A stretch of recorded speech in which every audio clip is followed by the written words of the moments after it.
என் பெயர் அமன்.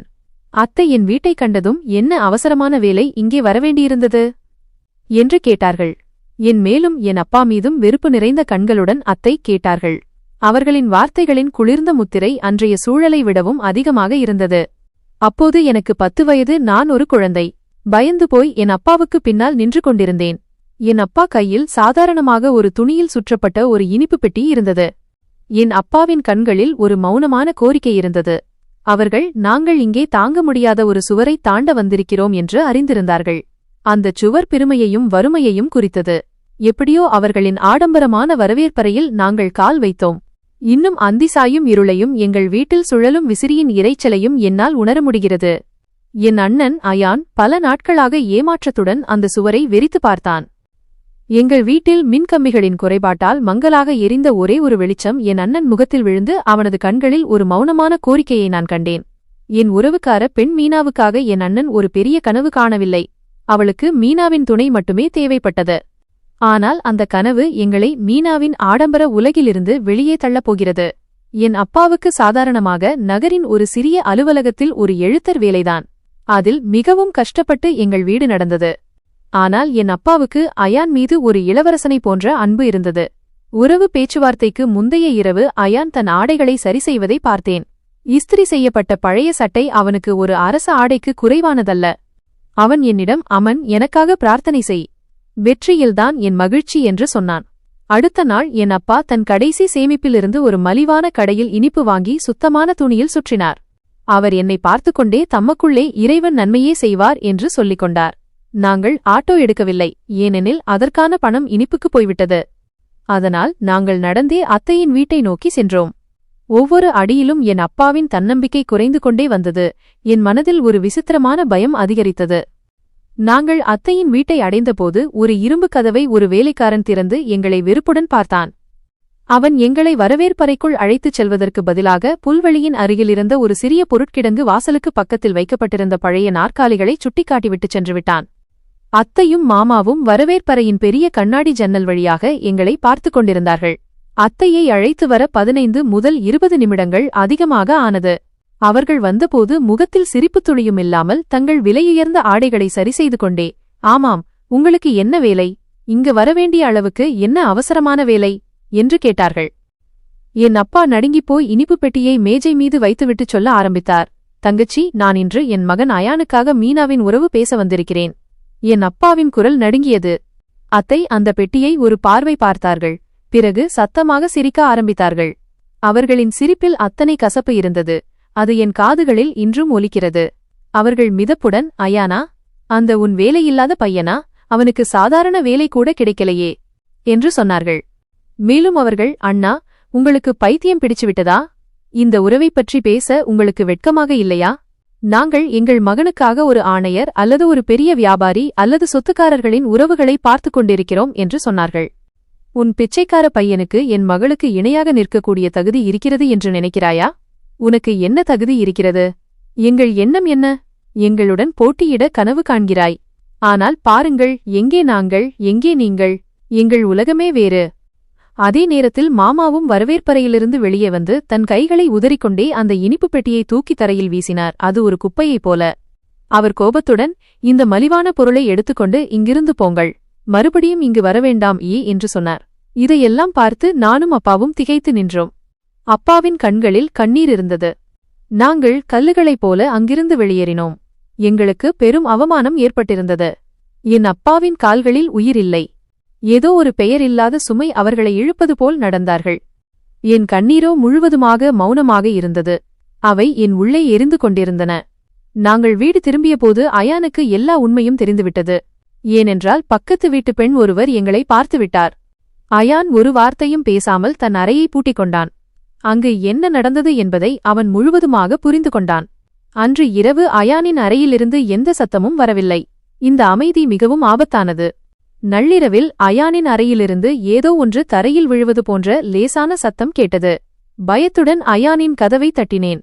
ஆனால் பதிலில்லை. என் அப்பாவும் எழுந்துவிட்டார். அவர் ஒரே தள்ளில் பழைய மரக்கதவை உடைத்துவிட்டார். உள்ளே பார்த்தால் அயான் தரையில் மயங்கி கிடந்தான். அவன் கையில் ஒரு காலியான பாக்கெட் இருந்தது. இதையெல்லாம் பார்த்து என் அப்பாவின் காலடி மண்ணில் இருந்து விலகியது. அப்பா ஓடி அயான் அருகில் சென்று அவனை எழுப்ப முயன்றார். என் அப்பாவின் இதயம் இந்த காட்சியைக் கண்டு நொறுங்கிப் போனது. அவர் கண்களில் கண்ணீர் இருந்தது. ஆனால் அவரால் எந்த சத்தத்தையும் வெளியே கொண்டு வர முடியவில்லை.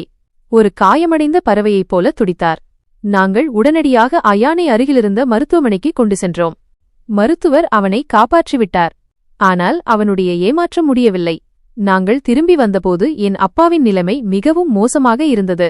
அவரால் இவ்வளவு துன்பங்களை தாங்க முடியவில்லை. அவர் யாருடனும் பேசவில்லை. அவர் மௌனமாகவே இருந்தார். அடுத்த நாள் காலையில் சூரியன் உதிக்கும் முன் ஒரு பலத்த சத்தம் கேட்டது. ஓடிப்போய் பார்த்தபோது என் அப்பா தன் படுக்கையின் அருகே தரையில் விழுந்து கிடந்தார். அவர் கைகள் அவர் மார்பில் இருந்தன. முகம் நீளமாக மாறியிருந்தது. அவருக்கு மாரடைப்பு ஏற்பட்டிருந்தது. அவர் என்னையும் என் அண்ணன் அயானையும் இந்த எல்லா துயரங்களையும் விட்டுவிட்டு நிரந்தரமாக சென்றுவிட்டார். என் அப்பாவின் மரணம் எங்கள் வறுமையின் மீதான கடைசி மற்றும் மிகப்பெரிய தாக்குதலாகும். ஏற்கனவே மிகவும் உடைந்து போயிருந்த அயான் இப்போது தன்னை இன்னும் அதிகமாக குற்றவாளியாக உணர ஆரம்பித்தான். அப்பா இறந்த ஒரு நாள் கழித்து அயான் என்னிடம் ஒரு பழைய டைரியை தந்தான். அதில் மீனாவுக்காக எழுதப்பட்ட அவனது கனவுகள், உணர்வுகள் மற்றும் சில கவிதைகள் இருந்தன. அவன் கண்கள் கலங்கியிருந்தன. அவன் என்னை பார்க்காமல், அமன், நீ உன்னை பார்த்துக்கொள். நான் போகிறேன். இப்போது மீனா குடும்பத்திற்கு தகுதி வாய்ந்த எல்லாம் என்னிடம் இருக்கும்போது மட்டுமே நான் திரும்பி வருவேன் என்று சொன்னான். அயான் என்னை கடைசி முறையாக கூட பார்க்கவில்லை. அவன் நகரத்தை நோக்கி புறப்பட்டான். தன் தம்பியை கஷ்டத்தில் விட்டுவிட்டு தனியாகப் போகிறான் என்பதை அவன் நினைக்கவில்லை. நான் இளம் வயதின் அனாதை குழந்தை இந்த வீட்டின் உடைந்த கனவுகளையும் என் தந்தையின் மரணத்தின் சுமையையும் தோளில் சுமந்து கொண்டு தனித்துவிடப்பட்டேன். என் இதயம் கல்லாகிவிட்டது. என் உள்ளே ஒரு தீ எரிந்தது. அது பழிவாங்கும் தீ. அது அத்தையின் வீட்டையும் அவர்களின் பெருமையையும் எரித்துச் சாம்பலாக்கக் கூடியது. ஏனெனில் என் அப்பாவின் மரணமும் என் அண்ணனின் பிரிவும் இதற்கு அத்தையும் அவர்களின் பெருமையும்தான் காரணம். இப்போது என்னிடம் யாருமில்லை. ஒரு டைரியும் ஒரு அசாதாரணமான நோக்கமும் மட்டுமே இருந்தது. என் தந்தை இறந்து 3 நாட்கள் கடந்திருந்தன. எங்கள் சிறிய வீடு வெறிச்சோடி போயிருந்தது. எங்கும் சோகம் படர்ந்திருந்தது. அதே நாள் மதியம் அத்தை தங்கள் பெரிய காரில் விலையுயர்ந்த ஆடைகள் அணிந்து முழு நன்னடத்தை நிறைந்த பாணியில் எங்கள் பகுதிக்குள் நுழைந்தார்கள். என் அத்தை ஒரு பணக்கார குடும்பத்தில் திருமணம் செய்திருந்தார். அப்போதிருந்து அவர்கள் மிகவும் பெருமை கொண்டவர்களாகி தங்களுக்கு முன்னால் யாரையும் மதிப்பதில்லை. அத்தையுடன் மாமாவும் வந்திருந்தார். அவர் கையில் ஒரு திசு காகிதப் பெட்டியை வைத்திருந்தார். ஏனென்றால் எங்கள் பழைய பகுதியில் அவருக்கு துர்நாற்றம் வந்தது. பகுதி பெண்கள் அவர்களின் பெரிய கார், விலையுயர்ந்த ஆடைகள் மற்றும் நகைகளை பொறாமை நிறைந்த கண்களால் பார்த்து கொண்டிருந்தார்கள். அத்தை சாதாரணமாக தங்கள் அண்ணனின் மரணத்தின் பெயரால் நடித்து காட்டினார்கள். தங்கள் கண்களில் பொய்க் கண்ணீரைச் சூட்டிக் கொண்டார்கள். அந்த பெண்மணிக்கு தங்கள் அண்ணன் இந்த உலகத்தை விட்டு பிரிந்தது குறித்து மிகுந்த வருத்தம் இருக்கிறது என்று மக்களுக்கு தோன்றும்படி. ஆனால் அவர்கள் என் அப்பாவின் மரணத்தில் கூட கலந்து கொள்ளவில்லை. இன்று 3 நாட்களுக்குப் பிறகு அவர்கள் எங்கள் வீட்டிற்கு வந்தபோது அவர்கள் என் அப்பா மீது உண்மையிலேயே மிகுந்த அன்பு கொண்டிருந்தது போல் நடித்தார்கள். உண்மையான காரணம் என்னவென்றால் அவர்கள் என் அப்பாவின் மனதை மிகவும் புண்படுத்தியிருந்தார்கள். அவர்கள் சிறிது நேரம் அழுவது போல நடித்தார்கள். பின்னர் அசல் விஷயத்திற்கு வந்தார்கள். நான் மௌனமாக ஒரு பக்கமாக நின்றிருந்தேன். அவர்கள், இந்த கேதப்பாவி அமன் இப்போது இங்கு தனிமையாக இருக்கிறான். அவன் இங்கு தனியாக இருந்து என்ன செய்வான்? நான் என் அண்ணன் மகனை என்னுடன் அழைத்துச் செல்வேன். இவன் என் இறந்த அண்ணனின் நினைவுச் சின்னம் என்று சொன்னார்கள். இவன் இங்கே பசியால் செத்து விடுவான். இவனை கவனிக்க யாரும் இருக்க மாட்டார்கள். அதனால் இவன் ஆலையாய் அலைந்து திரிய ஆரம்பித்து விடுவான். நான் இவனை என்னுடன் அழைத்து சென்று இவனை பராமரிப்பேன். இவன் என் அண்ணனின் நினைவுச் சின்னம். இவனை நான் அனாதைகளைப் போல தெருவில் விட முடியாது. அத்தையின் வார்த்தைகளில் அன்பு காட்டும் விஷம் கலந்திருந்தது. அது என்னை உள்ளே வரை காயப்படுத்தியது. இது அனுதாபமல்ல, மாறாக ஒரு இலவச வேலைக்காரனை அடைவதற்கான தந்திரம் என்று எனக்கு தெரியும். எனக்கு வேறு வழி இல்லை. அது அவர்களுக்கு பாதுகாப்பு தேவை என்பதற்காக அல்ல, மாறாக என் பழிவாங்கல் அவர்கள் வீட்டிற்குச் சென்று அவர்களின் சுவர்களிலிருந்து தொடங்கலாம் என்பதற்காக. எனக்கு இன்னும் எளிதாகிவிட்டது. அவர்கள் என்னை அழைத்துச் செல்லவே வந்துவிட்டார்கள். அத்தை என்னை அழைத்துச் சென்றார்கள். அவர்களின் வீட்டின் கேட் என் வீட்டை விட பல மடங்கு பெரியதாகவும் அற்புதமாகவும் இருந்தது. வீட்டிற்குள் நுழைந்தவுடன் நான் உடனடியாக சமையலறைக்கு அருகில் இருந்த வேலைக்காரர்களின் அறையில் விடப்பட்டேன். அத்தையின் ஆடம்பரமான வீட்டில் நான் தள்ளப்பட்ட அந்த வேலைக்காரர்களின் அறை எனக்கு ஒரு அறை மட்டுமல்ல, ஒரு மௌனமான சிறையாகும். பல வருடங்கள் இப்படியே ஓடிவிட்டன. நான் என் பழைய கட்டிலில் உட்கார்ந்து என் கையிலிருந்த சூடான தேநீர் கோப்பையின் கரையை பார்த்தேன். அது என் அவமானத்தின் கடைசி அடையாளமாக இருந்தது. அந்த அறையில் என் அடையாளத்தையும் கடந்த காலத்தையும் புதைத்துவிட்டேன். என் பெயர் இனி அமன் இல்லை, மாறாக வெறும் வேலைக்கார பையன். நாள் முழுவதும் கடினமாக உழைத்த பிறகு இரவில் நான் சோர்வாக படுக்கும்போது கூரையிலிருந்து ஒழுகும் நீரின் சத்தம் எனக்கு என் அப்பாவின் கடைசி தருணங்களையும் அண்ணன் அயானின் ஏமாற்றத்தையும் நினைவூட்டியது. அப்போது நான் ஒரு முடிவெடுத்தேன். நான் அவர்களின் வறுமையையும் என் அவமானத்தையும் என் பலமாக மாற்றுவேன்.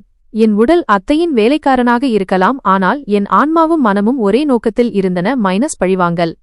என் படுக்கை என் சிறையாக இருந்தது, என் புத்தகங்கள் அதிலிருந்து வெளியேறும் ஒரே வழி.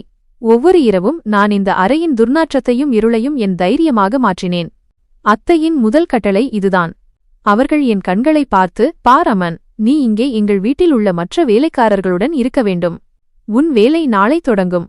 காலை உணவு 6 மணிக்கு தயாராக இருக்க வேண்டும் என்று சொன்னார்கள். இப்போது என் வாழ்க்கை அத்தையின் கட்டளைகளின்படிதான் ஓடிக்கொண்டிருந்தது. என் சொந்த எதிர்கால வாழ்க்கை என் அண்ணனின் அன்பு, தந்தையின் ஆசீர்வாதம் மற்றும் கல்வி கனவுகளிலிருந்து விலகி இப்போது சுத்தம் மற்றும் கட்டளைகளின் உலகிற்குள் நுழைந்திருந்தது.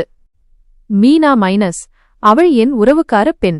அத்தையின் மூத்த மகள். அவளுக்காக என் அண்ணன் அயான் தன் உயிரையே கொடுக்க முயன்றான். ஏனெனில் அவன் அவளை நேசித்தான், தன் வாழ்க்கையில் அவளை சேர்க்க விரும்பினான். அவள் என்னை பார்ப்பதே இல்லை. அவள் கவனம் தன் மொபைல் மற்றும் தன் புதிய உறவில் இருந்தது. ஆனால் அவளுடைய தங்கை தானியாவின் நிலைமை முற்றிலும் வேறுபட்டது. அவள் என் இருப்பை தன் உரிமையாக நினைத்தாள். அவள் எப்போதும் என்னை காரணமே இல்லாமல் அழைத்து அவமானப்படுத்தினாள். ஒரு நாள் தானியா எனக்கு ஒரு புதிய வேலையை கொடுத்தாள். அவள், அமன், இவை என் விலையுயர்ந்த வெள்ளை காலணிகள். இவற்றுக்கு பாலிஷ் போடு. ஆனால் கவனி, இதில் ஒரு கரை கூட படக்கூடாது. இல்லையென்றால் உனக்கு நல்லதல்ல என்று சொன்னாள். நான் கவனமாக செருப்புகளுக்கு பாலிஷ் போட்டுக் கொண்டிருந்தேன். அப்போது தானியா அறைக்குள் வந்து, ஓஹோ, நீ எவ்வளவு சோம்பேறி! இன்னும் நீ காலணிகளுக்கு பாலிஷ் போடவில்லையா? சரி, நான் என் அறைக்குச் செல்கிறேன். எனக்காக ஒரு கப் தேநீரைக் கொண்டு வா சீக்கிரம் என்று சொன்னாள். அவள் கட்டளைப்படி நான் ஓடி சமையலறைக்குச் சென்றேன். தேநீர் தயாரித்துக் கொண்டு வந்தேன். தேநீர் கொண்டு வரும்போது என் கைகள் லேசாக நடுங்கின. சூடான தேநீர் கோப்பை என் கையிலிருந்து நழுவி தானியாவின் புதிய கம்பளத்தில் விழுந்தது. தானியா கத்தினாள். அவள் குரல் வீடு முழுவதும் ஒலித்தது. அவள் கத்திக்கொண்டே கோபத்துடன், நீ அசுத்தமான ஏழை, உனக்கு எந்த வேலையும் ஒழுங்காகச் செய்யத் தெரியாது என்று சொன்னாள். அவள் என் அருகில் வந்தாள். அவள் தேநீர் கோப்பையை எடுத்து அதன் அடியால் என் கையில் இவ்வளவு பலமாக அடித்தாள். என் கை எரிந்தது. அவள், இதுதான் உனக்கு தண்டனை. உன்னை போன்ற அசுத்தமான பூச்சிக்கு இந்த மொழிதான் புரியும் என்று சொன்னாள். அவள் என் வலியை பார்த்து கலகலவென சிரித்தாள். அவள் சிரிப்பில் பிசாசு ஒளிந்திருந்தது. என் கையில் சூடான கோப்பையின் அடையாளம் விழுந்தது. அது எனக்கு ஒரு புதிய காயம் மட்டுமல்ல, என் பழிவாங்கலின் முத்திரையாக மாறியது. அன்று மாலை நான் வெளியே சென்று ஒரு பழைய பாடநூல் கடையில் சில UPSC புத்தகங்களை வாங்கினேன். மீனாவின் உறவு உறுதியாகிவிட்டது என்பதையும் என் அண்ணன் அயானின் பழியை அவளால் தீர்க்க முடியாது என்பதையும் நான் அறிந்தேன். அவள் தன் மாமியார் வீட்டிற்கு போகப் போகிறாள். இப்போது என் இலக்கு தானியா ஆனாள். அவள் தன் பெருமையாலும் பணபோதையாலும் மிதந்து கொண்டிருந்தாள். ஏழைகளை வெறுத்தாள். என் இதயம் உறுதியாக முடிவெடுத்தது. நான் ஒரு நாள் உதவி ஆணையராக ஆவேன். அவளுடைய பெருமையை உடைத்து அவளிடம் பழிவாங்கி திருமணம் செய்வேன். நான் என் வாழ்க்கையின் புதிய நோக்கத்தை முடிவு செய்தேன். என் படிப்பை முடிக்க எனக்கு மிகவும் கடினமாக இருந்தது. நாள் முழுவதும் கடின உழைப்பிற்குப் பிறகு என் உடல் சோர்வில் மூழ்கிவிடும். வேலைக்காரர்களின் அறையில் வெளிச்சமும் இருக்காது. அதனால் நான் ஒரு விசித்திரமான வழியை கண்டுபிடித்தேன். இரவு 2 மணிக்கு வீட்டில் உள்ள எல்லா வேலைக்காரர்களும் தூங்கும்போது, மின்சாரம் துண்டிக்கப்படும்போது நான் மௌனமாக என் அறையின் குளியலறைக்குச் செல்வேன். அங்கு ஒரு சிறிய மங்கலான வெளிச்சம் இருந்தது. அது எப்போதும் எரிந்து கொண்டிருந்தது. நான் குளியலறையின் ஃப்ளஷ் டேங்கின் மீது என் புத்தகங்களை வைத்து நின்றபடியே படித்தேன். இங்கிருந்துதான் என் உதவி ஆணையர் ஆவதற்கான ஆரம்பம் தொடங்கியது. நான் ஒருபோதும் யாரிடமும் புகார் செய்ய மாட்டேன் என்று ஏற்கனவே முடிவெடுத்துவிட்டேன். யாருடைய முன்பும் கண்ணீர் விடமாட்டேன். என் ரகசியத்தை யாருக்கும் சொல்ல மாட்டேன். ஏனென்றால் என் தந்தையின் அவமானத்திற்கும் அண்ணனின் உதவியற்ற நிலைக்கும் பலத்தால் மட்டுமே பழிவாங்க முடியும். அந்த பலம் எனக்கு என் கல்வியாக இருந்தது. நான் இங்கு இருக்கும்போதே ரகசியமாக படித்தேன். என் அண்ணன் கொடுத்த டைரியை என் அருகில் வைத்திருந்தேன். அவனது உணர்வுகளும் கவிதைகளும் எனக்கு எரிபொருளாக இருந்தன. இது என் மௌனமான கலகம். ஒரு அனாதையான வேலைக்காரன் அத்தையின் ஆடம்பர மாளிகைக்கு எதிராக. குளியலறையின் மங்கலான வெளிச்சம் எனக்கு ஒரே துணையாக மாறியது. என் கல்வி ஒரு முழுமையான இரகசிய பணியாகும். இது ஒரு கலகம். அது மௌனமாக அத்தையின் மாளிகையின் அஸ்திவாரங்களில் வளர்ந்து வந்தது. அத்தைக்கோ அல்லது தானியாவுக்கோ அவர்கள் காலையில் தேநீர் கொடுக்கும் வேலைக்காரன் இரவில் தன் படிப்பை முடிக்கிறான் என்று தெரிந்திருந்தால் அவர்கள் என் புத்தகங்களை எரித்துச் சாம்பலாக்கி இருப்பார்கள். நான் ஒரு பழைய துருப்பிடித்த பெட்டியில் என் எல்லா பழைய புத்தகங்களையும் குறிப்புகளையும் மறைத்து வைத்திருந்தேன். இந்த பெட்டி வேலைக்காரர்களின் அறையில் கிடந்தது, யாரும் அதை தொடமாட்டார்கள். அதே பெட்டியில் என் அண்ணன் கொடுத்த டைரியும் பத்திரமாக வைக்கப்பட்டிருந்தது. ஆனால் இப்போது நான் எனக்கென்று ஒரு புதிய டைரியை உருவாக்கினேன். அதில் நான் என் உதவி ஆணையராகும் திட்டம் மற்றும் என் தனிப்பட்ட விஷயங்களை குறியீட்டுச் சொற்களில் எழுதினேன். உதாரணமாக, சமையலறை என்றால் ஆங்கிலத்தில் இலக்கணம், குப்பை எடுப்பது என்றால் டைரக்ட். மாமா தம்மை குடும்பத் தலைவராக நினைத்துக் கொண்டிருந்தார். உண்மை என்னவென்றால் அவர் தன் வீட்டிலேயே எந்த முக்கியத்துவமும் இல்லாதவர். அவர் அத்தையின் காலணி போன்றவர். அவர் எப்போதும் வேலைக்காரர்களின் பொறுப்பு இல்லாத வேலைகளை செய்யச் சொல்வார். அவர் நான் கடின உழைப்பாளி என்று நினைத்தார். ஒருநாள் இரவு மாமா என்னை இரவு 1 மணிக்கு எழுப்பி, வண்டியின் ஹெட்லைட் ஃபியூஸ் ஆகிவிட்டது. போ அமன், அந்த தெருவில் என் வண்டியை சரிசெய்து கொண்டு வா, இல்லையென்றால் காலையில் அலுவலகம் செல்ல தாமதமாகிவிடும் என்று சொன்னார். நான் குளிரில் நடுங்கிக் கொண்டே அந்த வேலையை செய்தேன். அத்தை எனக்கு 1/2 கப் தேநீரை மட்டுமே கொடுத்தார்கள். அவர், சபாஷ், நீ என் மூத்த மகன் போல எல்லா வேலைகளையும் பார்த்துக்கொள்கிறாய் என்று சொன்னார்கள். அவர்களின் இந்த பாசாங்கு என் உள்வெறுப்பை மேலும் அதிகரித்தது. அப்படியான ஒரு கடினமான நாளுக்குப் பிறகு இரவு குளியலறையின் மங்கலான வெளிச்சத்தில் படித்துக் கொண்டிருக்கும்போது என் கண்களுக்கு முன் இருள் சூழ்ந்தது. நான் பல நாட்களாக சரியாக சாப்பிடவில்லை. அத்தை எனக்கு 2 வேளை ரொட்டி கொடுத்தாலும் அது என் நாள் முழுவதும் உழைப்பிற்கு போதுமானதாக இல்லை. என் உடல் தோல்வியை சந்தித்தது. நான் அங்கேயே தரையில் மயங்கி கீழே விழுந்தேன். குளியலறையில் நீர்க்கசியும் சத்தம் அதிகமானது. ஒருவேளை அதனால்தான் அறையின் ஒரு வயதான வேலைக்காரன் வந்து கதவை தட்டினான். அவனுக்கு எந்த பதிலும் கிடைக்காததால் அவன் கதவை உடைத்து என்னைக் கண்டு உணர்வடையச் செய்தான். அத்தை இதைக் கேட்டு நான் நடிப்பதாக நினைத்தார்கள். அவர்கள், இவன் எப்போதும் சோர்வாக இருக்கிறான், சோம்பேறி, இவனை 2 நாள் தண்ணீர் மட்டும் குடிக்கவை, அப்பதான் இவனுக்கு புத்தி வரும் என்று சொன்னார்கள். என் தவறு எதுவும் இல்லை என்றாலும் இந்த சம்பவம் என் உறுதியை இன்னும் பலப்படுத்தியது. நான் வெற்றி பெறுவது மட்டுமல்லாமல் என் வெற்றியின் ரகசியத்தை கடைசி நிமிடம் வரை மறைக்க வேண்டும் என்று முடிவெடுத்தேன். அவர்களின் ஆச்சரியமும் அவமானமும் நம்பிக்கையாக மாறும். எனக்கு படிப்புக்கு டியூஷன் அல்லது எந்த ஆசிரியரின் தேவையும் இல்லை. நான் என் கல்லூரி நண்பன் சமீரை கண்டுபிடித்தேன். சமீர் பொருளாதார ரீதியாக பலவீனமானவன், ஆனால் புத்திசாலி. நான் அவனிடம் முழு நிலைமையையும் சொல்லி நள்ளிரவில் நகரின் ஒரு பழைய பாலத்தின் கீழ் வந்து UPSCக்கு எனக்கு உதவ சம்மதிக்கச் செய்தேன். அதற்கு பதிலாக நான் பாத்திரம் கழுவும் வேலையின் பணத்திலிருந்து சில பணத்தை அவனுக்கு கொடுப்பேன். இக்கதை ஒரு சாதாரண குடும்பத்தில் நிகழும் உணர்ச்சிகரமான பழிவாங்கலின் ஒரு பகுதியை விவரிக்கிறது. நான் அவனிடம், பார் சமீர், என் குடும்பத்தாருக்கு தெரிந்துவிட்டால் என்னுடன் உன் வாழ்க்கையும் பாழாகிவிடும் என்று சொன்னேன். யாருக்கும் எதுவும் சொல்ல மாட்டேன் என்று சத்தியம் செய். நான் என் வீட்டிற்கு வரவேண்டாம் என்றும் என் படிப்பை பற்றி யாரிடமும் சொல்ல வேண்டாம் என்றும் கண்டிப்பாக அவனிடம் சொல்லிவிட்டேன். சமீர் எனக்கு உதவச் சம்மதித்தான். என் படிப்புக்கான கட்டணத்தை செலுத்த இரவில் தெருவில் உள்ள ஒரு ஹோட்டலில் மறைவாக பாத்திரம் கழுவும் வேலையையும் தொடங்கினேன். ஹோட்டல் உரிமையாளர் ஒரு இரக்கமுள்ள வயதான மனிதர். அவர் எனக்கு இரவு 11 மணி முதல் 1 மணி வரை வேலை செய்ய அனுமதித்தார். நான் அத்தையின் வீட்டு வேலைக்காரர்கள் அறையிலுள்ள அனைவரிடமும் நான் உடல்நிலை சரியில்லாமல் இருக்கிறேன் அல்லது சீக்கிரம் தூங்குகிறேன் என்று சொல்லிவிட்டு பின் வாசல் வழியாக ரகசியமாக வெளியேறுவேன். இந்த ஏமாற்றுதல் எனக்கு ஒரு கட்டாயம் மட்டுமல்ல, என் கனவு நனவாக ஒரு புதிய தந்திரம் ஆகும். ஒவ்வொரு கழுவப்பட்ட பாத்திரமும் என் தந்தையின் அவமானத்தையும் தானியாவின் பெருமையையும் எனக்கு நினைவூட்டியது. அது என் உள்ளே இருந்த நெருப்பை மேலும் தூண்டியது. எனக்குள் ஒரு எரிமலை நிரம்பியிருந்தது. அது உள்ளே கனிந்து கொண்டிருந்தது. அதன் வெடிப்பு UPSC வெற்றியின் வடிவத்தில் மட்டுமே இருக்க வேண்டும். என் ரகசிய கல்விப்பணி இப்போது அதன் உச்சத்தில் இருந்தது. UPSC தேர்வு தேதி நெருங்கிவிட்டது. என் தோள்களில் இரவு விழித்திருக்கும் சோர்வும் பகல் நேர வேலையின் சுமையும் இருந்தது. ஆனால் என் பழிவாங்கல் என் மிகப்பெரிய மற்றும் முதல் பொறுப்பாக இருந்தது. இப்போது நான் உடனடியாக தேர்வு படிவங்களை பூர்த்தி செய்து அதன் கனமான கட்டணத்தை செலுத்த வேண்டும். பாத்திரம் கழுவி நான் சேமித்த தொகை மிகவும் குறைவு என்பதை நான் அறிந்திருந்தேன். மிகுந்த மன உழைப்புக்குப் பிறகு நான் தைரியத்தை சேகரித்து அடுத்த நாள் அத்தையிடம் பேச முடிவு செய்தேன். காலையில் அத்தை தங்கள் தோட்டத்தில் அமர்ந்து தேநீர் அருந்திக் கொண்டிருந்தபோது நான் அவர்களிடம் சென்றேன். பயத்துடன், அத்தை, எனக்கு ஒரு அவசர வேலைக்கு சம்பளத்தில் முன்பணம் தேவை என்று கேட்டேன். நான் ஏதோ மிகவும் அருவருப்பான குற்றத்தை செய்தது போல் அத்தை என்னை பார்த்தார்கள். அவர்கள் நாற்காலியில் இருந்து எழுந்து கடுமையான வார்த்தைகளில், சம்பளத்தில் முன்பணமா? நீ யார் என்று நினைக்கிறாய் அமன்? இது பணத்தை விநியோகிக்கும் ஒரு ஏழை கூடமா என்று கேட்டார்கள். அவர்கள் என் அருகில் வந்து என் மீது ஒரு பயங்கரமான குற்றச்சாட்டை கூறினார்கள். என் வீட்டிலிருந்து நீ பணம் திருடிவிட்டாய் என்று நினைக்கிறேன். இப்போது இந்த சாக்கை சொல்கிறாய். உன்னைப் போன்ற ஏழை மக்கள் திருடர்களாகவே இருக்கிறார்கள் என்று சொன்னார்கள். இதை கேட்டதும் என் கண்களில் இரத்தம் ஓடியது. ஆனால் நான் என்னை கட்டுப்படுத்திக் கொண்டேன். அத்தை எந்த வெட்கமும் இல்லாமல் என்னை அங்கேயே புல்வெளியில் நிற்க வைத்து என் ஆடைகளை சோதனை செய்தார்கள். நான் மிகவும் கஷ்டப்பட்டு சேமித்த ஒவ்வொரு ரூபாயையும் அவர்கள் என் பாக்கெட்டிலிருந்து எடுத்துவிட்டார்கள். இந்த பொய்க் குற்றச்சாட்டும் என் அவமானத்தின் சோதனையும் எனக்கு மற்றொரு பெரிய திருப்புமுனையாக அமைந்தது. அவர்களின் இந்தச் செயல் என் தந்தையின் அவமானத்தை நினைவூட்டியது. அங்கு மாமாவும் என் இந்த அவமானத்தை பார்த்து சிரித்துக் கொண்டிருந்தார். சோதனை செய்த பிறகு அத்தை பழிவாங்கும் தொனியில், இதுதான் உன் தகுதி, போ, இனி ஒருபோதும் பணம் கேட்காதே என்று சொன்னார்கள். நான் உடைந்து போனேன். ஆனால் மனச்சோர்வு அடையவில்லை. திரும்பி வந்து என் அப்பாவின் பழைய பெட்டியை திறந்தேன். அது இன்னும் அறையின் ஒரு மூலையில் கிடந்தது. அதில் ஒரு சிறிய துணித்துண்டில் சுற்றப்பட்ட ஒரு தங்க மோதிரம் இருந்தது. என் அப்பா, இது உன் அம்மாவின் கடைசி நினைவுச் சின்னம், மிகவும் தேவைப்படும்போது மட்டுமே இதை பயன்படுத்த வேண்டும் என்று சொன்னது எனக்கு நினைவிருந்தது. மிகவும் வருத்தத்துடனும் கனத்த இதயத்துடனும் நான் அந்த மோதிரத்தை எடுத்தேன். ஒவ்வொரு நிமிடமும் அதை பார்த்து கொண்டிருந்தேன். அது வெறும் தங்கமல்ல. அது என் தந்தையின் கடைசி நினைவு. என் ஏழ்மையின் முத்திரை அதில் இருந்தது. அதை விற்பது என் சக்திக்கு அப்பாற்பட்டது. ஆனால் என் மனதில் தானியாவின் சிரித்த முகமும் யுபிஎஸ்சி தேர்வின் கடைசி தேதியும் ஒலித்துக் கொண்டிருந்தன.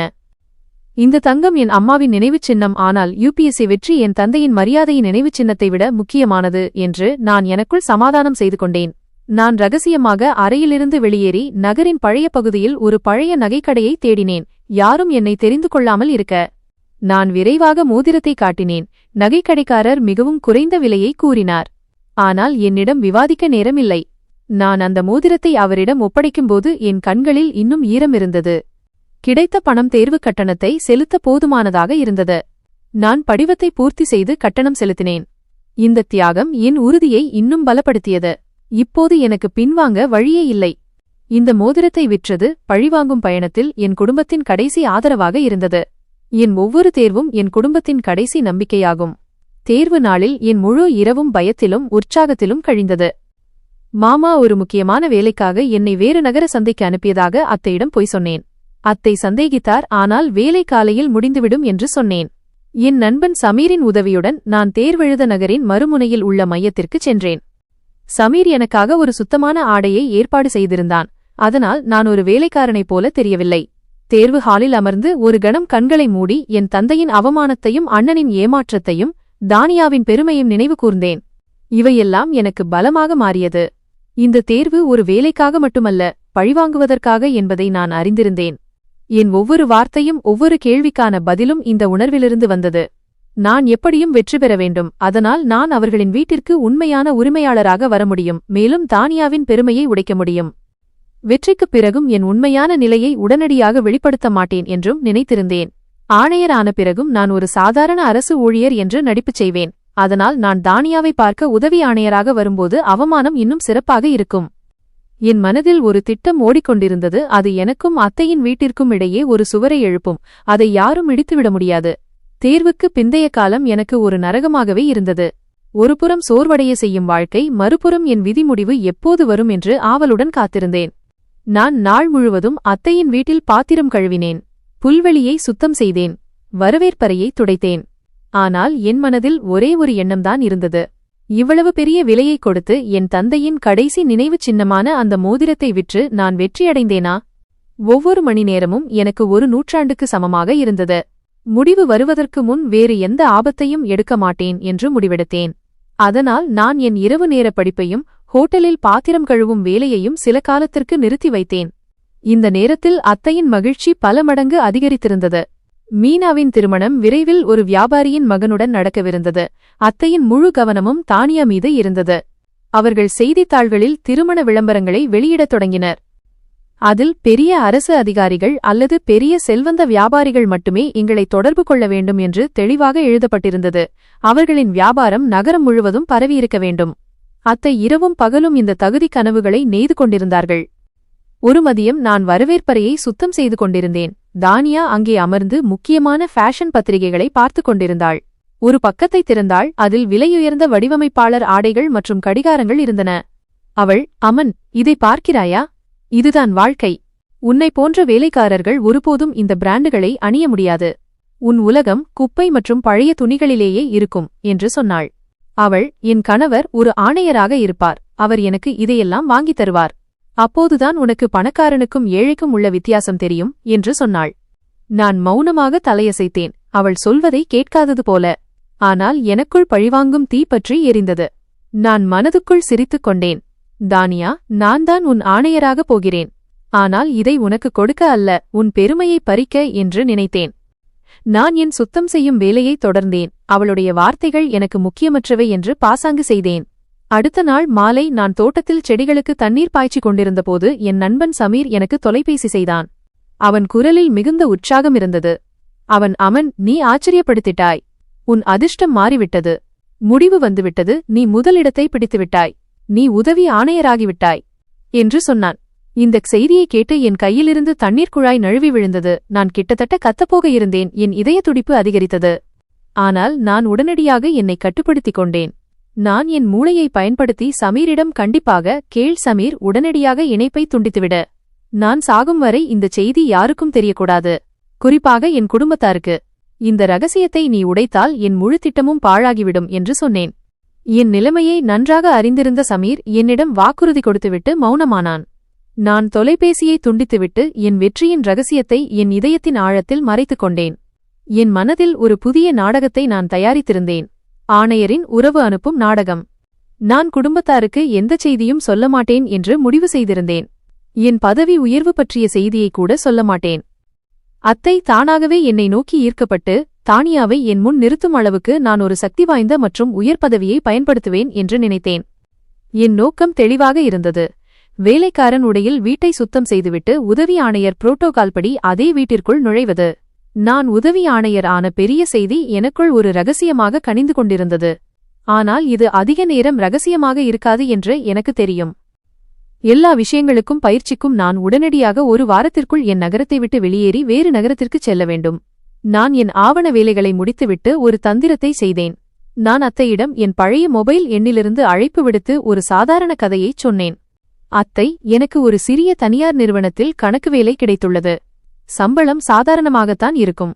நான் நகரத்திற்கு வெளியே தங்க வேண்டியிருக்கும் என்று சொன்னேன். அத்தையின் எதிர்வினை நான் எதிர்பார்த்தது போலவே இருந்தது. மேலும் தானியா வீட்டில் ஒரு வேலைக்காரனின் சுமை நீங்கியது என்று மகிழ்ச்சி அடைந்தாள். என் பேச்சை கேட்டு அத்தை சிரித்துக்கொண்டே, சரி, எப்படியோ நீ ஒரு வேலைக்கு தகுதியானாய். எழுத்தர் வேலை கிடைத்தாலும் பரவாயில்லை. எங்களுக்கு அதிகமாக பணம் அனுப்பிக் கொண்டே இரு என்று சொன்னார்கள். அவர்கள் என் பயிற்சி அல்லது என் எதிர்காலத்தை பற்றி எந்த ஆர்வமும் காட்டவில்லை.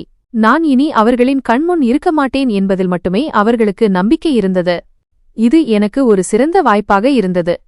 நான் என் துணிகள் நிறைந்த ஒரு சிறிய பையை எடுத்துக்கொண்டு அன்று இரவு ரகசியமாக வீட்டை விட்டு வெளியேறினேன். புதிய நகரத்தில் என் பயிற்சியை தொடங்கிய பிறகு என் பழிவாங்கும் திட்டத்தில் கவனம் செலுத்த ஆரம்பித்தேன். முதலில் நான் ஒரு பெரிய மற்றும் புகழ்பெற்ற வழக்கறிஞரை சந்தித்தேன். அவர் நகரின் பெரிய குடும்பங்களுடன் தொடர்பு வைத்திருந்தார். நான் என் முழு நிலைமையையும் அவரிடம் சொன்னேன். ஆனால் நான் ஒரு உதவி ஆணையராக இருக்கும் என் நண்பர் சார்பாக அவரிடம் உதவி கேட்பதாக காட்டிக்கொண்டேன். வழக்கறிஞர் என் உண்மையான பெயரையும் பதவியையும் வெளிப்படுத்தக்கூடாது என்றும் நான் கொடுத்த போலி குடும்பத் திட்டத்தை மட்டுமே பயன்படுத்த வேண்டுமென்றும் கண்டிப்பாக அவரிடம் சொன்னேன். நான் வழக்கறிஞருக்கு ஒரு ரகசியத்தை கொடுத்தேன். அவர் தன்னை ஒரு செல்வந்த மற்றும் பெரிய குடும்பத்தின் வழக்கறிஞராக காட்டிக்கொண்டு நான் கொடுத்த போலி குடும்பத்தைச் சேர்ந்த பையனுக்காக தானியாவின் உறவை அத்தையின் வீட்டிற்கு எடுத்துச் செல்ல வேண்டும். வழக்கறிஞர் அர்ஷத் ஜி மிகவும் புத்திசாலி மனிதர். அவர் தன் பேச்சின் பாணியால் அத்தையின் வீட்டிற்குச் சென்று பேச்சுவார்த்தையை தொடங்கினார்.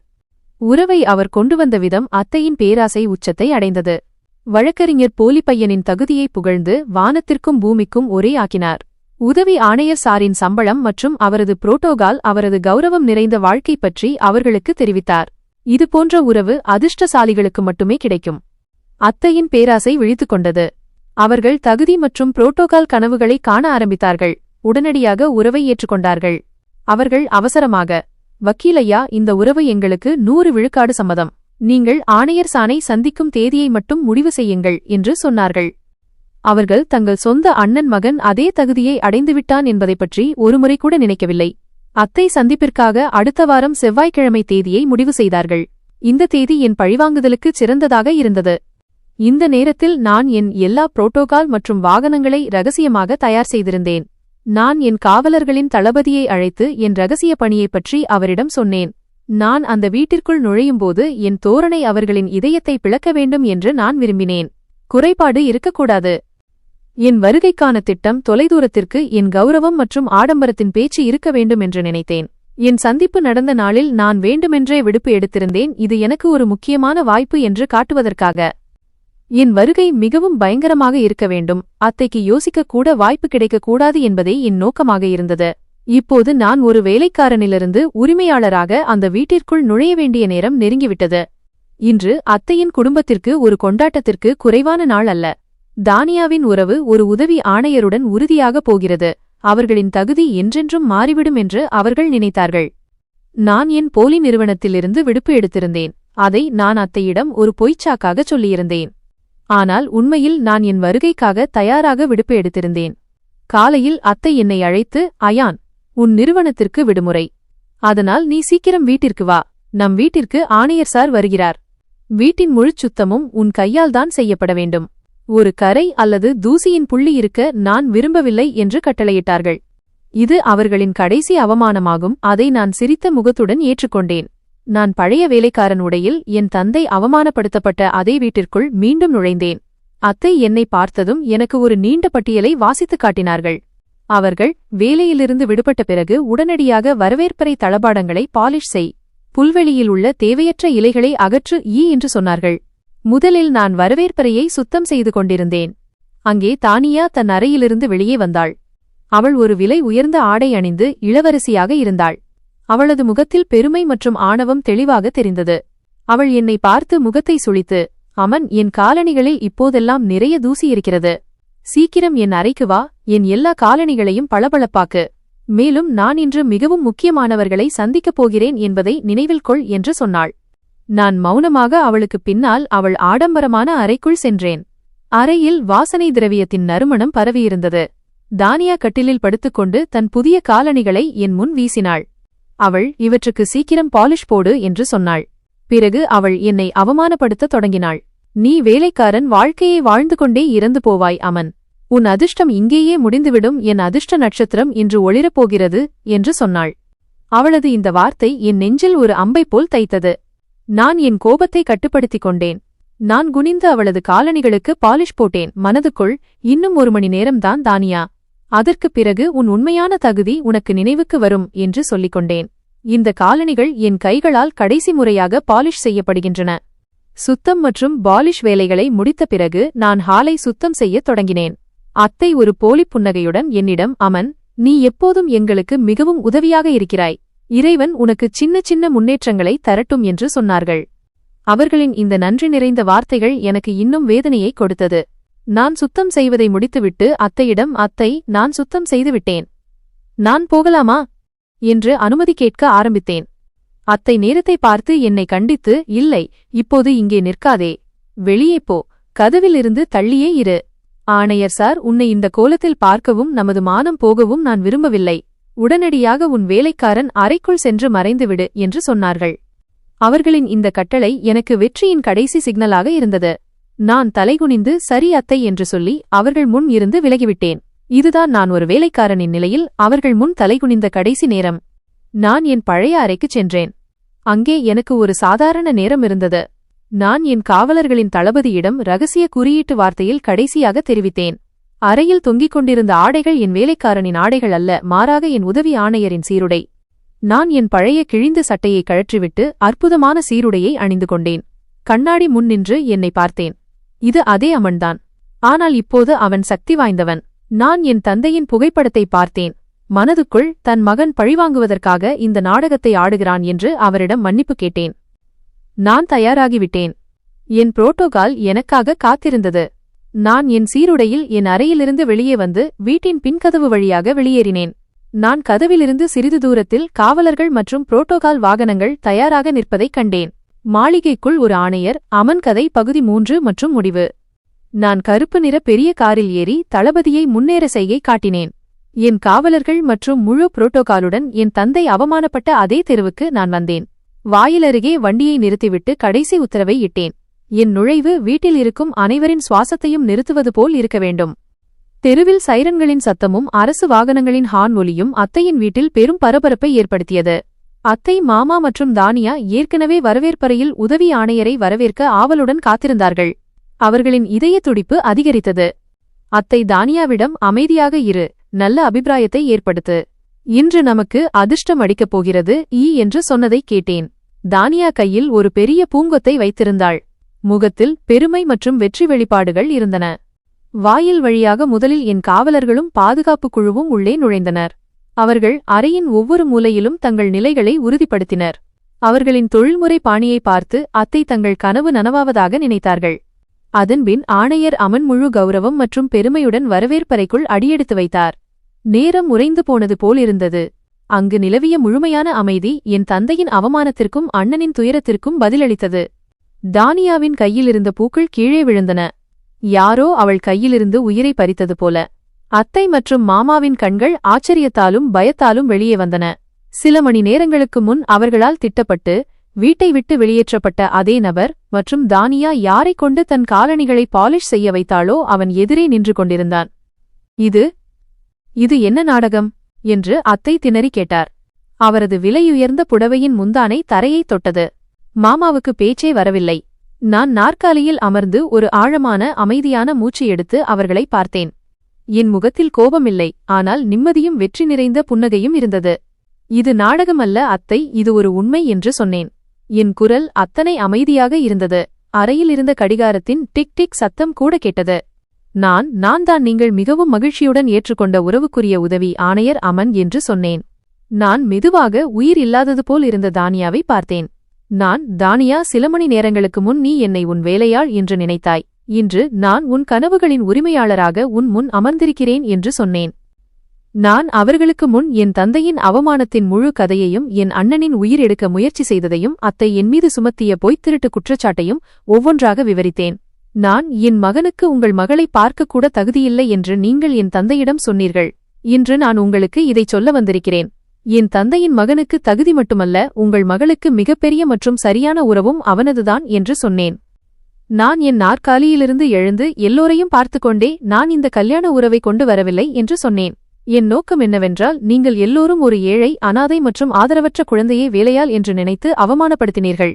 அவன் தன் உழைப்பு, கல்வி மற்றும் கடவுளின் உதவியால் ஆணையராகிவிட்டான் என்று உங்களுக்கு தெரிவிப்பதுதான்.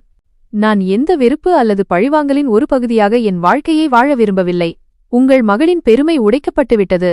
என் குடும்பத்தின் அவமானத்திற்கு பழி தீர்க்கப்பட்டுவிட்டது. நான் என் அரசு அடையாள அட்டையை மேஜை மீது வைத்தேன். அது என் உண்மையான அடையாளம். நான் உங்கள் குடும்பத்துடன் எந்த உறவும் வைத்துக்கொள்ள விரும்பவில்லை.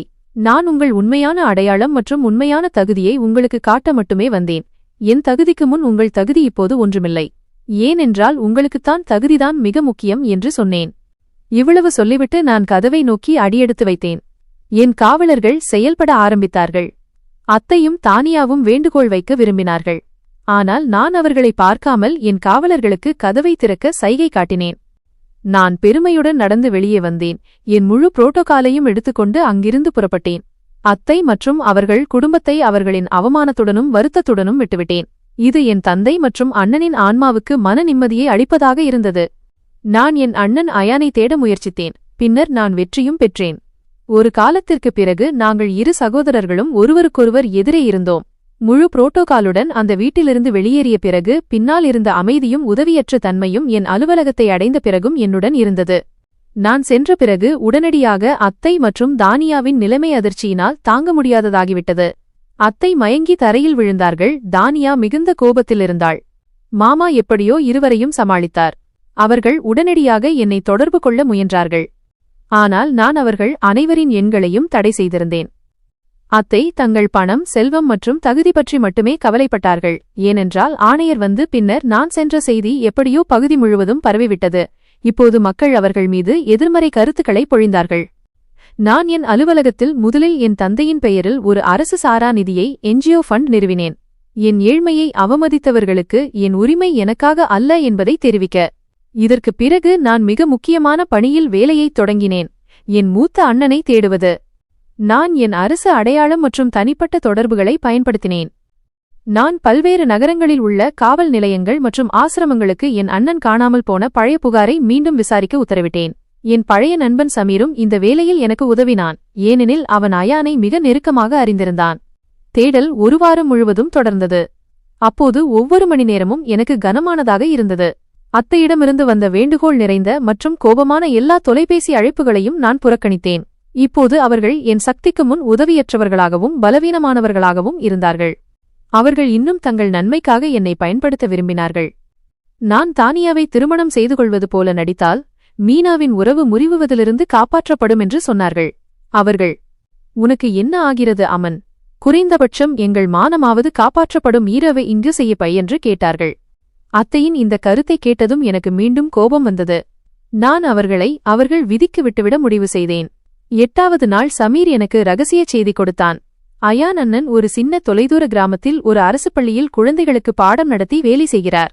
அவர் மிகவும் மாறிவிட்டார். தன் பழைய வாழ்க்கையின் கசப்பை மறக்க முயற்சிக்கிறார் என்று தோன்றுகிறது. இந்த செய்தியை கேட்டதும் என் இதயம் நிம்மதியால் நிரம்பியது. நான் உடனடியாக ஒரு ரகசிய கார் மற்றும் சில பாதுகாப்பு காவலர்களை அங்கு அனுப்பினேன். அவர்கள் அதிகாரிகள் என்று நான் தெரிவித்தேன். அதனால் அயானுக்கு என் அரசு நிலையைக் கண்டு உடனடியாக பயணம் ஏற்படாமல் இருக்க. அயானை அந்த கிராமத்திலிருந்து என் அலுவலகத்திற்கு அழைத்து வர ஒரு நாள் ஆனது. அவர் என் அலுவலகத்தில் என் முன் நின்றபோது அவர் என்னை உதவி ஆணையரின் சீருடையில் பார்த்தார். அவர் கண்களில் முதலில் ஆச்சரியமும் பிறகு பயமும் வந்தது. பிறகு ஒரு விசித்திரமான உணர்வு ஏற்பட்டது. அவர் என்னை கட்டிப்பிடித்தார். நாங்கள் இருவரும் மௌனமாக ஒருவருக்கொருவர் வாழ்க்கையின் எல்லா துயரங்களையும் உணர்ந்தோம். நான் அவருக்கு என் தந்தையின் தியாகம், அத்தையின் கொடுமை மற்றும் பழிவாங்கும் நாடகத்தின் முழு விவரத்தையும் சொன்னேன். அயான் ஆழமாக மூச்சுவிட்டு, அமன், நீ எங்களுக்கு எங்கள் இடத்தை மீட்டுத் தந்துவிட்டாய். அவர்களின் பெருமை இப்போது மண்ணில் கலந்துவிட்டது என்று சொன்னார். என் நோக்கம் நிறைவேறியது. அயான் எனக்கு மன்னிப்பு மற்றும் அமைதி நோக்கிச் செல்லும்படி ஆலோசனை கூறினார். நான் ஒரு சாதாரண வாழ்க்கையை வாழ வேண்டும் என்று சொன்னார். நான் என் அண்ணன் பேச்சை கேட்டுக்கொண்டேன். இங்கேயே என் பழிவாங்கும் பயணம் முடிந்தது. அமைதி மற்றும் முன்னேற்றத்தின் புதிய பயணம் தொடங்கியது. நான் அயானை உயர்கல்விக்காக வெளிநாட்டுக்கு அனுப்ப முடிவு செய்தேன். அதனால் அவர் தன் எல்லா துயரங்களையும் பழைய வாழ்க்கையையும் மறந்து ஒரு புதிய வாழ்க்கையை தொடங்க முடியும். என் பழிவாங்கும் பணி நிறைவடைந்திருந்தது. இப்போது என் வாழ்க்கை ஒரு நிம்மதியான மற்றும் புதிய பாதையில் வந்திருந்தது. முதலில் நான் என் மூத்த அண்ணன் அயானுக்கு மீண்டும் நம்பிக்கை அளித்தேன். அவர் தன் கல்வியை தொடர வேண்டும். அதற்காக நான் அவரை லண்டனுக்கு அனுப்ப ஏற்பாடு செய்தேன். ஆனால் அதற்கு முன் நான் என் அண்ணனின் ஆசை மற்றும் என் தகுதிக்கு ஏற்ப அவரை ஒரு மிகவும் படித்த குடும்பத்தைச் சேர்ந்த மிகவும் அழகான பெண்ணுடன் திருமணம் செய்து வைத்தேன். அயான் அண்ணனின் திருமணம் எங்கள் குடும்பத்தின் மரியாதையை முழுமையாக காப்பாற்றியது. இந்த வகையில் என் தந்தையின் ஆன்மாவுக்கு நிம்மதி கிடைத்திருக்கும். அயானின் புதிய வாழ்க்கை என் இதயத்திலிருந்து எல்லா கசப்பையும் நீக்கியது. மறுபுறம் அத்தையின் வீட்டில் நிலைமை மோசமாகிவிட்டது. என் திருமண மறுப்புக்குப் பிறகு அத்தைக்கு ஏற்பட்ட அவமானமும் வெட்கமும் அவர்களை உடைத்துவிட்டது. இந்தச் செய்தி சந்தையில் பரவியபோது மீனாவின் உறவும் முறிந்தது. அவர்களின் சமூக உறவுகள் அனைத்தும் முடிவுக்கு வந்தன. மாமா, எப்போதும் அத்தையின் பேச்சை கேட்டுக்கொண்டிருந்தவர், இப்போது மன அழுத்தத்தாலும் நிதி இழப்பாலும் பாதிக்கப்பட்டார். ஏனெனில் நான் அவரது சில சட்டவிரோத செயல்களை மறைப்பதை நிறுத்திவிட்டேன். இதன் காரணமாக மாமா பக்கவாதம் போன்ற நோயால் பாதிக்கப்பட்டார். அவரது வலது கை மற்றும் கால் முற்றிலும் செயலிழந்துவிட்டது. இப்போது அவர் படுக்கையிலேயே இருந்தார். தானியாவின் பெருமையும் முற்றிலும் உடைந்துவிட்டது. அவள் தன் பணக்கார வாழ்க்கையை விட்டுவிட்டு ஒரு சாதாரண அரசு பள்ளியில் ஆசிரியராக வேலை செய்யத் தொடங்கினாள். அதனால் அவள் தன் வீட்டு செலவுகளுக்கு உதவ முடியும். அவள் இப்போது சாதாரண ஆடைகளை அணிந்தாள். அவளது நடத்தையில் மிருதுவும் பாசமும் வந்திருந்தது. ஒருமுறை என் ஓட்டுநர் என்னிடம் தானியா ஒரு தள்ளுவண்டிக்காரரிடம் சாதாரண வார்த்தைகளில் பேசுவதை பார்த்ததாகச் சொன்னார். இது முன்பு சாத்தியமற்றது. இந்தச் செய்தியை கேட்டதும் என் இதயத்தில் அவளுக்காக ஒரு அசாதாரண நிம்மதி ஏற்பட்டது. அவள் தன் தவறுகளுக்கான விலையைச் செலுத்த ஆரம்பித்திருந்தாள். எனக்கு தானியாவை திருமணம் செய்யலாமா? உங்கள் கேள்வி. கடந்த இரவு அத்தை எனக்கு தொலைபேசி செய்தபோது நான் ஒரு கணம் வியப்படைந்தேன். அவள் குரலில் இப்போது அந்த திமிரும் பெருமையும் இல்லை. மாறாக ஒரு உடைந்த தாயின் உதவியற்ற தன்மை இருந்தது. அவர் தொலைபேசியில் அழுது கொண்டே, அமன் மகனே, என்னை மன்னித்துவிடு. என் எல்லா தவறுகளுக்காகவும் நான் மிகவும் வெட்கப்படுகிறேன், வருந்துகிறேன். மகனே, நீ போன பிறகு எங்கள் எல்லாம் போய்விட்டது. உன் மாமா படுக்கையில் இருக்கிறார். மீனாவும் தன் அறைக்குள் அடைந்து கிடக்கிறாள். தானியாதான் வீட்டை கவனித்துக் கொள்கிறாள். நான் உன் தந்தைக்கும் உனக்கும் எவ்வளவு கொடுமை செய்தேன் என்பதை இப்போது நான் உணர்கிறேன். அதற்கான தண்டனையை கடவுள் எங்களுக்கு இந்த வடிவத்தில் கொடுத்துவிட்டார். மகனே, கடவுள் பொருட்டு என்னை மன்னித்துவிடு. இந்த அவமானத்திலிருந்து எங்களை வெளியேற்று. நீ தானியாவை திருமணம் செய்து கொண்டால் மக்கள் எங்களை வாழவிடுவார்கள். இப்போது எங்களுக்கு உன் செல்வம் தேவையில்லை, உன் துணைதான் தேவை. நான் இன்னும் தானியாவை திருமணம் செய்யவில்லை. நான் அவர்களுக்கு சற்று நேரம் கொடுத்திருக்கிறேன். நான் யோசித்துச் சொல்வதாக. இப்போது நீங்கள்தான் எனக்கு சொல்ல வேண்டும். நான் தானியாவை திருமணம் செய்ய வேண்டுமா வேண்டாமா? ஏனென்றால் ஒரு காலத்திற்கு முன் நான் என் தந்தையுடன் என் அண்ணனின் உறவுக்காக அவர்கள் வீட்டிற்குச் சென்றபோது அந்த மக்கள் என் தந்தையை அவமானப்படுத்தினார்கள். அந்த அதிர்ச்சியில் என் தந்தை இறந்துவிட்டார். என் அண்ணனும் தன் உயிரை எடுக்க முயன்றார். நான் என் தந்தையை இழந்தேன். அண்ணனையும் இழந்திருந்தால் ஒருவேளை எனக்கு எந்த உறவும் இருக்காது. மறுபுறம் அத்தையும் அவர்கள் குடும்பமும் மிகவும் வெட்கப்படுகிறார்கள். மன்னிக்க ஒரு வாய்ப்பு கொடுக்க வேண்டும். நான் இன்னும் திருமணம் செய்யவில்லை, ஆனால் யோசித்துக் கொண்டிருக்கிறேன் நான் என்ன செய்ய வேண்டும் என்று. நீங்கள் எனக்குச் சொல்லுங்கள், நான் என்ன செய்ய வேண்டும்? தானியாவை திருமணம் செய்ய வேண்டுமா, அல்லது மீண்டும் மறுத்து அந்த மக்களிடமிருந்து என் பழிவாங்கலை தொடர வேண்டுமா? நண்பர்களே, எங்கள் கதை உங்களுக்கு பிடித்திருக்கும் என்று நம்புகிறேன். கதை பிடித்திருந்தால் வீடியோவை லைக் செய்யுங்கள். சேனலுக்கு புதிதாக இருந்தால் சேனலை சப்ஸ்கிரைப் செய்யுங்கள். மேலும் நோட்டிஃபிகேஷன் பெல்லை அழுத்த மறக்காதீர்கள், அதனால் அடுத்த அப்டேட் முதலில் உங்களுக்கு கிடைக்கும். என் ஆலோசனை: மன்னிப்பதா அல்லது தவிர்ப்பதா? அமன், உங்கள் கதை ஒரு நீண்ட மற்றும் உணர்ச்சிகரமான பழிவாங்கும் பயணத்தின் முடிவை குறிக்கிறது. இப்போது நீங்கள் ஒரு சக்திவாய்ந்த நிலையில் இருக்கிறீர்கள், மேலும் உங்கள் வாழ்க்கையின் மிக முக்கியமான முடிவை நீங்கள் எடுக்க வேண்டும். தானியாவை மன்னிப்பதா அல்லது தவிர்ப்பதா? உங்கள் கேள்விக்கு நான் ஒரு முடிவை சொல்ல முடியாது, ஆனால் உங்கள் முடிவுக்கு உதவ சில முக்கியமான அம்சங்களை நான் உங்களுக்கு சுட்டிக்காட்டுகிறேன். திருமணத்தின் நோக்கங்கள். Purpose of marriage. பழிவாங்குவதற்காக திருமணம். ரிவெஞ்ச். பழிவாங்கும் நோக்கம் நிறைவடைந்துவிட்டது. இப்போது திருமணம் செய்தால் அது உங்கள் அண்ணனின் இலட்சியத்தை அவமானப்படுத்துவதாகவும் இருக்கலாம். திருமணம் என்பது அன்பு, மரியாதை மற்றும் பரஸ்பர ஆதரவின் அடிப்படையில் இருக்க வேண்டும், பழிவாங்கலின் அடிப்படையில் அல்ல. மனிதாபிமான அடிப்படையிலான திருமணம். ஹியூமானிடேரியன். அத்தையின் துன்பம் உண்மையானதாக தோன்றுகிறது. அவர்களை இந்த அவமானத்திலிருந்து காப்பாற்றுவது மனிதாபிமான கருணையாக இருக்கலாம். ஆனால் திருமணத்தின் மூலம் இரக்கம் காட்டுவது ஆரோக்கியமான அடித்தளமாக இருக்காது. தானியா உண்மையிலேயே மாறிவிட்டாரா என்பதை பார்க்க வேண்டும். மாற்றமும் வளர்ச்சி பாதையும். Change and growth. தானியாவின் மாற்றம். தானியாஸ் சேஞ்ச். தானியா இப்போது சாதாரண வாழ்க்கை வாழ்கிறார் என்றும் தன் பெருமை உடைந்துவிட்டது என்றும் உங்களுக்கு தகவல் கிடைத்துள்ளது. அவள் தன் தவறுகளுக்கான விலையை செலுத்த ஆரம்பித்திருக்கிறாள். உண்மையான வருத்தம் மற்றும் மனமாற்றம் இருந்தால் அது மன்னிப்புக்கு ஒரு காரணியாக இருக்கலாம். உங்கள் அமைதி. Your peace. உங்கள் பழிவாங்கும் பயணம் முடிவடைந்துவிட்டது. உங்கள் மனதில் அமைதியையும் முன்னேற்றத்தையும் நீங்கள் தேட வேண்டும். அந்த திருமண உறவு உங்களுக்கு அமைதியையும் மகிழ்ச்சியையும் கொடுக்குமா, அல்லது பழைய வலியை மீண்டும் கொண்டுவருமா? உங்கள் தந்தை மற்றும் அண்ணனின் இலட்சியம். Your father and brother's legacy. தந்தையின் இலட்சியம். Fathers legacy. உங்கள் தந்தை நீங்கள் மரியாதையாகவும் கண்ணியமாகவும் வாழ வேண்டுமென்று விரும்பினார். உங்கள் வெற்றி அதை உறுதிப்படுத்தியுள்ளது. பழிவாங்கும் உணர்விலிருந்து வெளியேறி மன்னிக்க கற்றுக்கொள்வது அவரை மேலும் பெருமைப்படுத்தலாம். அண்ணனின் இலட்சியம். Brothers legacy. உங்கள் அண்ணன் சமாதானம் மற்றும் எளிய வாழ்க்கையை விரும்புகிறார். அவரிடமும் உங்கள் உள்ளிடமும் ஆலோசித்து முடிவெடுங்கள். எனது இறுதிச் சிந்தனை. My final thought. அமன், உங்கள் பழிவாங்கும் நோக்கம் வெற்றிகரமாக நிறைவேறிவிட்டது. நீங்கள் அவர்களை அவர்களின் தவறுக்கான விலையை செலுத்த வைத்துவிட்டீர்கள். இப்போது நீங்கள் பழிவாங்கும் தீயிலிருந்து வெளியே வந்துவிட்டீர்கள். 1. நீங்கள் அவர்களுக்கு உதவ விரும்பினால் திருமணத்தின் மூலம் அல்ல, வேறு வழியில் செய்யுங்கள். நீங்கள் உங்கள் மாமாவுக்கு சிகிச்சை உதவிகள் செய்யலாம் அல்லது தானியாவுக்கு நல்ல வேலை கிடைக்க உதவலாம். இதன் மூலம் நீங்கள் உங்கள் மனிதாபிமானத்தை காட்டலாம், ஆனால் உங்கள் தனிப்பட்ட வாழ்க்கையை காப்பாற்றலாம். 2. திருமணம் என்றால் அன்பு, மரியாதை, சமத்துவம். நீங்கள் தானியாவை தனிப்பட்ட முறையில் நேசிக்கவில்லை என்றால் இந்த உறவை தவிர்க்கவும். ஏனென்றால் ஒரு கட்டாயத்தின் பேரில் திருமணம் செய்வது உங்களுக்கு அல்லது தானியாவுக்கு நீடித்த மகிழ்ச்சியை தராது. உங்கள் எதிர்காலம் மகிழ்ச்சியானதாகவும் அமைதியானதாகவும் இருக்க வேண்டும். நீங்கள் அவர்களை மன்னித்துவிட்டு அவர்களிடமிருந்து விலகியிருப்பதுதான் புதிய தொடக்கத்திற்கு மிகவும் ஆரோக்கியமான பாதையாக இருக்கும். அவர்கள் தங்கள் தவறுகளை திருத்த அவர்களுக்கு இன்னும் நேரம் கொடுங்கள், ஆனால் உங்கள் வாழ்க்கை பாதையில் நீங்கள் தனியாக சந்தோஷமாக செல்லுங்கள். முடிவு முற்றிலும் உங்கள் கைகளில் உள்ளது. உங்கள் இதயத்தின் குரலை கேளுங்கள்.